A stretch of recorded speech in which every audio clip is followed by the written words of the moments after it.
Les images sur la vidéo sont choquantes. L'on voit clairement un homme dans la soumission et l'humiliation les plus totales. Son visage tuméfié en dit long sur le sort de passage à tabac qu'il venait de subir, implorant le pardon, craignant sans doute le pire. La voix d'un des Imbonerakure, imposante, traduit la terreur. L'homme qui somme la victime de demander pardon et qui diffère la sentence est sûr de lui. Ndeze ukazosubira utukimbanira kure birusha bigenda gute nukuri ko Imana muzonkorera ikintu mubona mwebwe sabi kigo ngimbonera kure nukuri ndasabye ikigongwe banyakuba mbonera kure nukuri urasabye ikigongwe yego nukuri ndagisa bo abo watutsura bibuka yego nukuri bavuga amazina Joya na Eliya Nudanga Braza nukuri ndasabye ikigongwe nukuri mwese nukuri ndabasabye ikigongwe mwese ndabasabye ikigongwe nditwa ndubu witwa Grand Frere ya Bani atwara iki simenya nukuri rero bagabo bo ntaco yego nukuri ubu turasezeranye yego imbere y'aba bantu bose bari ngaha ko umuntu uzosura kuvugisha umuntu n'umwe canke ugatyoza umuntu baroca bakora ivyo bashaka yego nukuri rero ndasabye nukuri urubanza rw'umwe twose. La diffusion de la vidéo sur les réseaux sociaux n'est pas fortuite. Pour Vital Nshimirimana, délégué général du Forum pour le renforcement de la société civile, sa diffusion a été faite à dessein. Et sans passer par 4 chemins, le défenseur des droits humains estime que ces jeunes du CNDD-FDD ne méritent rien d'autre que d'être traduits devant la justice.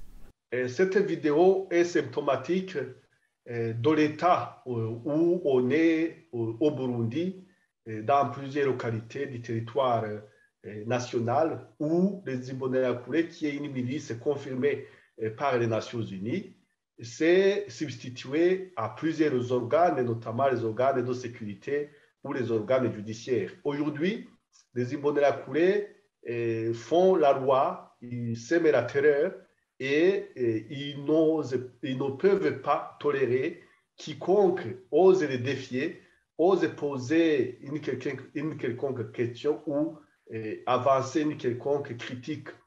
C'est dans cette optique que l'individu qui a été filmé a subi une séance de bastonnade et qu'on lui a réprimandé, on lui a demandé, on lui a exigé de demander pardon, tout en lui avertissant que la prochaine fois, ça serait la mise en exécution de la condamnation.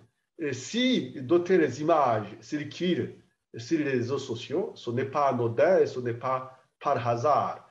Ceux qui filment ces images le font par propagande pour faire peur au public, et particulièrement au sein de cette milice même, mais aussi au sein de la population, pour avertir quiconque oserait critiquer les Imbonerakure pour les violations massives des droits de l'homme dont ils se rendent responsables.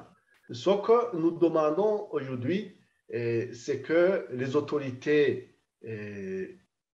conduisent une enquête crédible, objective, pour identifier les auteurs de ces faits et les traduire en justice pour qu'ils soient condamnés de façon exemplaire. Faute de quoi, ces actes qui sont répandus pourront se pérenniser, pourront s'institutionnaliser sur l'ensemble des territoires. Et ce qui nous étonne quand même, c'est que quand nous avons vu la réaction du ministère de l'Intérieur qui disait que cette personne-là était appréhendée en train de consommer des stupéfiants, ceci nous renvoie à une série de discours avancés notamment par le porte-parole de ce ministère qui, chaque fois, essaye de transformer les bourreaux en victimes et les victimes en bourreaux.